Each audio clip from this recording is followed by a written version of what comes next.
बिस्मिल्लाहिर्रहमानिर्रहीम। अस्सलाम वालेकुम। DPN TV से मैं हूं मक्सा असगर। आज हमारे स्टूडियो में फैसलाबाद प्रेस क्लब के साबिक सेक्रेटरी हामिद रफ़ीक साहब मौजूद हैं। आज हम उनसे जानेंगे जो इस वक्त पूरे मुल्क में सूरत हाल है डॉलर की। डॉलर कैसे बेकाबू हो गया, क्योंकि हर आवाम में ये मसला जो है बहुत गंभीर मसाइल का शिकार हो गया है। हर कोई परेशान है, तो हम उनसे जानेंगे कि डॉलर बढ़ने की क्या वजूहात हैं। सबसे पहले हम इस बारे में उनसे जानते हैं, क्योंकि आम आदमी भी इस सवाल को सोचने पर मजबूर हो गया है कि आगे आने वाले दिनों में मुल्क के हालात कैसे होंगे। जी हामिद साहब। अक्सर देखें कि सबसे पहली बात तो ये है कि जब ये हुकूमत तब्दील हुई है जी उस वक़्त तमाम तर मामला जो थे ठीक थे। अगरचे उस वक़्त भी डॉलर 183 रुपये पर था, वो बहुत ज़्यादा था रेट। लेकिन फिर यकायक जब ये हुकूमत इमरान खान की जो थी उसके खिलाफ अदम अतमाद की तहरीक आई तो डॉलर बढ़ना शुरू हो गया। और उसकी वजह ये थी कि स्टेबिलिटी नहीं थी। लोग जो थे, जी हाँ, और लोग जो थे वो अपना सरमाया निकाल रहे थे। आपने देखा कि स्टॉक एक्सचेंज में अरबों डॉलर निकले हैं। कमो बेश अभी तक जो बता रहे हैं कि 5 से 6 अरब डॉलर लोगों के डूब गए हैं स्टॉक एक्सचेंज में। और जो बकिया लोग हैं वो अब कारोबार कर रहे हैं डॉलर में जी। तो डॉलर का रेट बढ़ता जा रहा है और पाकिस्तान की जो रुपए की कदर है वो कम होती जा रही है। चंद दिन रहा ये कि 190 से डॉलर वापस आया 184 रुपये। और ये मुल्क की तारीख में सबसे है। और अब आप ये देखें, अभी टेलीविज़न तो हमें ये बता रहे हैं कि 198 रुपये और कुछ पैसे पे डॉलर है जो इंटरबैंक रेट है। जो आम रेट है जो फॉरेक्स डीलर्स कहते हैं वो 204 रुपये है। ये जब मैं अभी कचहरी बाज़ार से होकर आया तो मैंने 1-2-3 दुकानों से पूछा तो पहली बात तो ये है कि वो दे नहीं रहे। दूसरी बात है उन्होंने कहा जी रेट तो 104 रुपये तक पहुंच गया है। और अब इसका मतलब ये हुआ कि अब तक हमें आज के दिन तक 2600 अरब रुपये का नुकसान पाकिस्तान को हो चुका है। डॉलर की कीमत 200 रुपये तक पहुंचने की वजह से पाकिस्तान के कर्ज़ों में 2600 अरब डॉलर का 2600 अरब का इजाफा हो गया है। तो आपके ख्याल में कि जो इस तरह के जैसे कि हमारे मुल्क के हालात हैं, ना मुआशी इस्तेहकाम है, ठीक है, और डॉलर की कदर रोज़ ब रोज़ बढ़ रही है, क्योंकि डॉलर जो है वो बेलगाम हो चुका है। समझ नहीं आ रही कि उसको काबू में कैसे किया जाए। तो इस सूरत हाल में जो मौजूदा हुकूमत है, आपके ख्याल में कि क्या ये हुकूमत इन हालात को कंट्रोल कर सकती है? देखिए ये तो बड़ा ही, इसी वजह से तो सारा ये सिस्टम जो है वो जाम हो चुका है। कुछ सोच रहे हैं असम्बलियाँ तोड़ दी जाएं, कुछ सुप्रीम कोर्ट का फैसला आ गया है। और अब ये देखें कि बड़े आजकल मशहूरी भी चल रही है, टीवी पर एडवर्टाइजमेंट गवर्नमेंट की तरफ से चल रही है कि घी 161 रुपये पर था। बिल्कुल 161 रुपये पर था। लेकिन जब घी इमरान खान के दौर में 161 रुपये पर था, तब जो पाम ऑयल हम लेकर आते हैं मलेशिया से या दूसरे थाईलैंड से, दूसरे ममालिक से, उसका रेट था 4800 डॉलर फी टन। तो अब उसका रेट जो है वो तकरीबन 1900 डॉलर फी टन तक पहुंच चुका है। और अब जो 200 से क्रॉस कर गया है डॉलर, तो इसका मतलब ये है कि घी की कीमत में मज़ीद 40 से 50 रुपये फ़ी किलो में इजाफा होगा। और पहले ही अवाम जो है वो महंगाई के मारे हुए हैं। उनके लिए 2 वक्त की रोटी तो क्या, 1 वक्त की रोटी मुश्किल हो चुकी है। और घी की कीमत तकरीबन 500 550 तक तो पहुंच चुकी होगी। और जो मजदूर तबका है जिन्होंने रोजाना कमाना है, रोजाना खाना है, उनका क्या है कि इस टाइम वो बहुत, देखिए इसकी वजह से ये सिर्फ घी की कीमत बता रहा हूँ, लेकिन पेट्रोल जो है सबसे बड़ी बात, पेट्रोल जो है उसके अलावा हमारी जो बिजली है, सुई गैस है, हर चीज पर रेट जो है वो कमोबेश 25 से 30% चीजें बढ़नी हैं। यही सोच रही है शहबाज हुकूमत कि अब इससे किस तरह निकला जाए।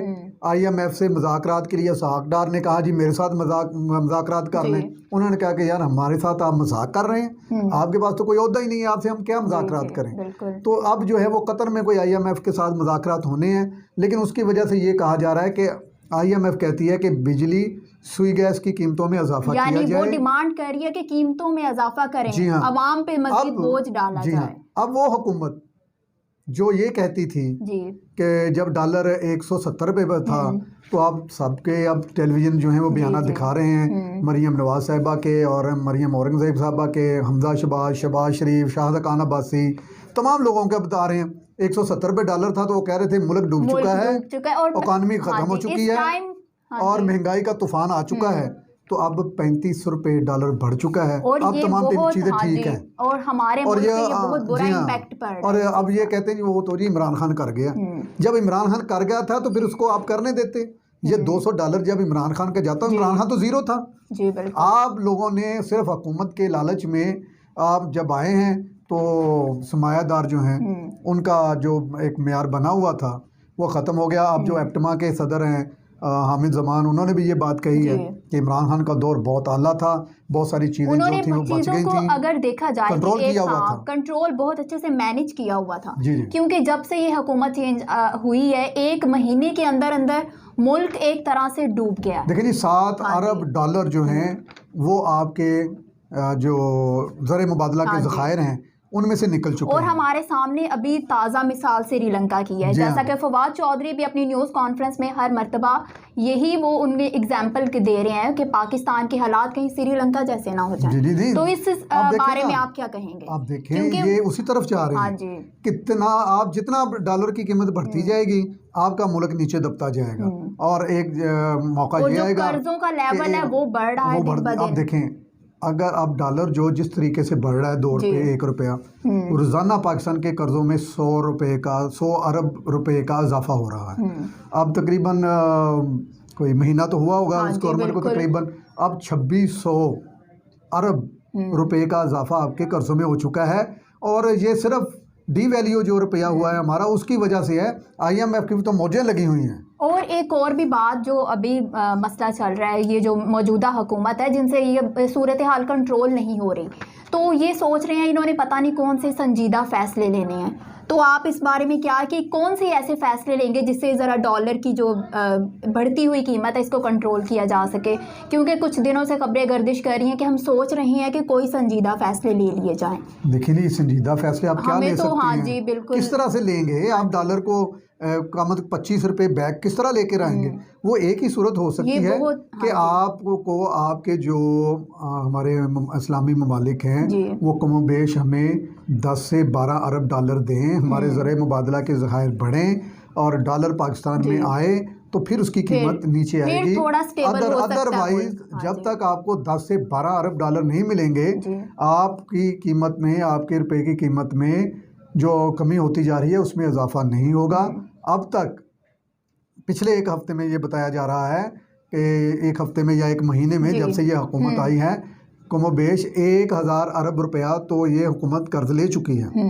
तो अब इसमें कितनी सदाकत है ये तो स्टेट बैंक बताएगा या मौजूदा हुकूमत के वज़ीर ख़ज़ाना मुफ्ती इसमें बता सकते हैं। हाँ जी बहुत ज़रूरी बात कि अगर ये हुकूमत जो है इलेक्शन का ऐलान कर दे तो जो आने वाली मखलूत हुकूमत होगी जो भी है तो वो क्या कैसे इन सब चीज़ों को मुआशी हालात जो के हैं वो कैसे कंट्रोल कर पाएगी? अच्छा मैं जो आपकी क्या राय है इस बारे में? हमें आगाह मेरी राय ये है कि मुस्लिम लीग नून PTI और ये 2 जमातें तो इस बात पर राज़ी हो चुकी हैं। ये अंदर खाते की खबर है। तो अब वो चाहती ये हैं कि ये किसी तरीके से जो मुस्लिम लीग नवाज़ को पीपल्स पार्टी ने फंसा दिया है कि अब वो ना कुछ करने के काबिल हैं ना लोगों को बताने के काबिल हैं। वो कहते थे कि ये इमरान खान की जो है हुकूमत जो है ये ना तजुर्बाकार है, तो अब तजुर्बाकार जो हैं वो 10 दिनों में डॉलर को 204 पे ले गए हैं। बिल्कुल स्टिल साइलेंट मोड पे है कि अभी तक उनका कोई मतलब अवाम के साथ राब्ता नहीं, जैसे खिताब करते हैं जी बिल्कुल अवाम को थोड़ा हौसला देते हैं। तो अब हुआ ये है कि अब वो कोशिश कर रहे हैं कि जल्दी से ये कोई ऐसा तरीका है कि यहाँ तो हमें पैसे मिल जाएंगे 10-12 अरब डॉलर जो हमारा ज़र मुबादला के ज़खायर हैं वो बढ़ जाएं। अगर ये नहीं मिलते आपको तो फिर जो है वो असम्बलियों की तरफ तोड़ने की तरफ जाना पड़ेगा, इलेक्शन करवाने पड़ेंगे। सुप्रीम कोर्ट का फैसला भी आ चुका है, उसकी वजह से भी ये फंस चुके हैं। अगर ये या तो फिर ये रिस्क लें, बड़ा फैसला कर लें कि पेट्रोल 200-250 रुपये लीटर पहुँचेगा, बिजली की कीमत में 5 से 10 रुपये यूनिट में इजाफा होगा और ये सारी चीज़ें आप बर्दाश्त कर सकते हैं। तो फिर हुकूमत जितने मर्जी फैसले कर ले तो फिर हुकूमत रह जाएगी। लेकिन जब आवाम का जो समुंदर है, जो आवाम परेशान है इसमें 1 महीने में जो हुए हैं उसका नतीजा भी भुगतना पड़ेगा। जी नाज़रीन, जैसा कि आपने जाना कि डॉलर की वजूहात क्या थी और हमारे मुल्क पे क्या असर पड़ा था, हामिद रफ़ीक साहब हमारे साथ मौजूद थे। हमने उनसे बहुत सारे सवालात जाने और उनकी राय भी जानी। इसी के साथ ही हमारे प्रोग्राम का वक्त ख़त्म हुआ। हम दोबारा हाजिर होंगे एक नए मौजू के साथ। तब तक के लिए अल्लाह हाफिज़।